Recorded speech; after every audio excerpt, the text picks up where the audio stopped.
Hello and welcome to the Calmcast, a time to feel calm and think clearly. I'm Claire Downham, the Queen of Calm, a transformational life coach. I was a burnt out head teacher who finally made the journey to calm after years of trying, and I want to prevent you from having to do the same. The Calmcast is a series of short explorations, gently guiding you back to your natural state, which is calm and clarity. Just listen like you would listen to music, with an open mind and curiosity. There's nothing else to do. Now let's relax into today's episode. So today's episode is inspired by a recent article I read. I was pointed to, actually. I'll tell you about the conversation that pointed me to the article first, I think. Today's episode is called Shrinking. Because what I am seeing and what I was talking about, actually, I was in a group coaching session. I was chatting about how the theme for Mental Health Awareness Week has been loneliness. But really a lot of it has been pointing to the idea that being alone on your own can create a mental illness. And I think this is what's happening now. We are being pointed to more and more things are not okay for us to have going on in our lives because they're going to make us mentally ill. So in this coaching conversation, I laughingly said, we're going to get to the stage where it's not okay to cross the road because that's going to give you a mental illness. Now, this is not me discounting the suffering that people are going through at the moment, but it is me saying that suffering is not being created in the way that we think it's being created. That's the problem, not the suffering. The problem is how we think the suffering is created. So after I said, oh, it's going to get to the stage where we can't cross the road. And funnily enough, I was chatting to my cleaners the next morning, saying a similar thing. And they said, well, we think that's why all the electric cars are being invented, because they're silent, of course, aren't they? We're going to live in this silent world where no noise can happen. Anyway, back to the original conversation. So the young man on the call said to me, well, have you not heard about Manchester? Have you not heard about Manchester University? They've banned clapping and whooping and cheering at their events because it distresses people. And I literally couldn't believe it. I thought he was joking. And then I Googled it, of course, and he wasn't joking. He wasn't joking. Now, I understand that the people who have, because I think it's the Students' Union, who have voted for this to be the way they do things in their student union or in the university, absolutely are coming from such a beautiful place. They care about other human beings. They're worried about people with autism or people who don't like loud noises or people who are mentally ill, perhaps, who might be distressed by clapping. But it's yet more evidence, isn't it? Or it's false evidence, I suppose. False evidence appearing real that is not. It's false evidence that our feelings in any way, shape or form come from the outside world, because they categorically do not come from there. And now those students' lives have been shrunk a little bit. You know, I don't know about you, and I know this is also my thinking about this, but I don't know about you, and you appreciate something, it's almost just spills out of you, doesn't it? The cheering. I know when my daughter and son have spent a lot of time performing in the theatre, and when I appreciate a show or something, it comes out of you, doesn't it? This spontaneous kind of joy and appreciation and clapping and cheering and whooping or whatever, all sorts comes out of me. And yet we are now saying that can make people ill, that can cause them suffering. It just doesn't work that way. But what happens each time we think something is creating our experience, that our feelings are coming from that thing, we shrink down a little bit. We stop. We stop doing that thing. We avoid that person. We avoid that situation. We don't want to do various things in our job or our business or whatever it is. We shrink down. Our world gets smaller and smaller and smaller.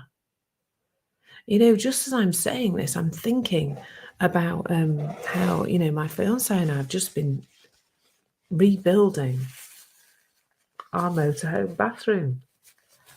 And it's been really hard work physically. I feel like I've gone 7 rounds with Mike Tyson, who has a baseball bat at the moment. I'm quite aching and sore. But if we had, if we did worry about it to start with. Bruce maybe a little bit more than me, but we've done it. We've gone, right, come on, let's give it a shot. What can go wrong? Lots of things have gone wrong, by the way, but we've just given it a go, and actually we're doing all right. We've nearly got a new bathroom. Whatever you think the outside world is creating your experience, you are going to do less and less things. You are going to try less things. You are going to avoid things. You are going to avoid people. But your feelings don't come from the outside world. Please don't shrink your world down any further than it maybe is already shrunk. But how I see this as well is we are shrinking the possibility of ourself, because the other thing about this idea of shrinking that came to me today is that it works the other way too. If you think you have to meditate, you have to keep a gratitude journal, you have to do affirmation, you have to go to therapy, you have to do all these things to be okay, then also you are shrinking down your experience of life, and you are shrinking really your opportunity to connect to what is already inside you. It almost like puts a big black curtain up, like down the back of you. If you are always outward looking for your feelings, you're missing what's inside. You're missing this ability that we all have, actually, in a breath, in a thought, in a moment, to connect to our inside well-being, because that's really where the well-being is. It can't be taken away by the outside world, and it can't be put in by the outside world. But it's shrinking down our whole ability to see that we are the light and life of the universe. How ridiculous, actually, to think that the light and life of the universe can be taken away by some people clapping, or put in by doing 5 minutes of a meditation. Like, you wouldn't, if you consider God or universal energy, or whatever you want to call it, that's inside you. Do we really think that the outside world can create that, put that in place, take it away? Well, we do, don't we? Is the answer to that question. We do think so. So we keep seeking. And in the seeking, our world is shrinking. Like our physical world, our wonderful opportunities, our ability to connect with people and do things and go places is shrinking down. And really, when we think about all those tools and techniques, that is shrinking down the amount of time we have to even do anything other than loads of tools and techniques. And it's really, actually, now I think about it, it's shrinking down our concept of ourselves to be this tiny, weeny little, thing that can't handle things and can't cope with things and needs to do all these tools and techniques to be okay. You are the infinite. You have that energy of life running through you. You have everything you need inside you. Please don't shrink down your life. Please don't shrink down the concept of yourself. You're amazing. But I do think now in the world we are shrinking and shrinking and shrinking. The world is getting smaller because we're being told that